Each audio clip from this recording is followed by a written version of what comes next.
America's Cup racing team sailed the waters of San Francisco Bay today, but KTVU's Patty Lee tells us there's growing skepticism about how much the city stands to cash in on the event. America's Cup boats cut through the waters of San Francisco Bay today in what was billed as a preview of things to come. I feel the America's Cup's lucky to have San Francisco.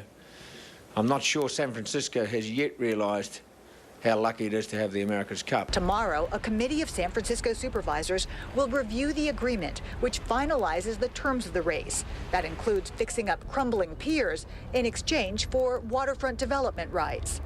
We are proposing to give $110 million worth of real estate to the fifth richest man in the world for an event that might not have very high attendance. Former Supervisor Aaron Peskin is one of the many taxpayers concerned that under the current deal, San Francisco and its port are assuming too much risk. I think we could end up getting stuck with the bill, and so my hope is that what they're projecting comes true. There isn't a blueprint or a map on how to do this. The head of the America's Cup Organizing Committee says by June, the city will have spent more than $9 million on race preparations, but that it will be reimbursed for all of that and then some. We have expectations that there'll be large crowds, and we have to really plan to meet the worst-case scenario. The America's Cup Organizing Committee says there are no guarantees when it comes to the race, but they say there's a huge potential for upside. The dilapidated parts of San Francisco's waterfront could end up looking like this, even if not everyone believes it. In San Francisco, Patty Lee, KTVU, Channel 2 News. San Francisco's municipal marina is set to get a facelift before the America's Cup races. Some people who lease slips for their boats are upset about proposed new rules for the marina.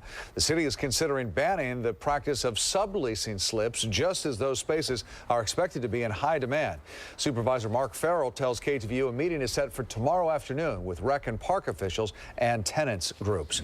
Go to KTVU.com for more video of today's America's Cup sailing event.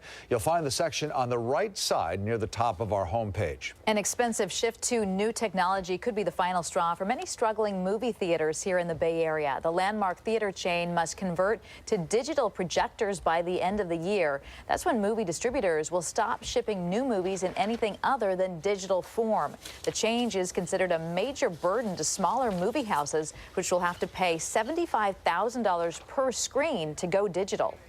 The movie business is changing so rapidly. What's going to happen? They're going to close. They're going to close. I mean, it's inevitable. The future of the Landmark theaters is still up in the air, but we've found 5 other theaters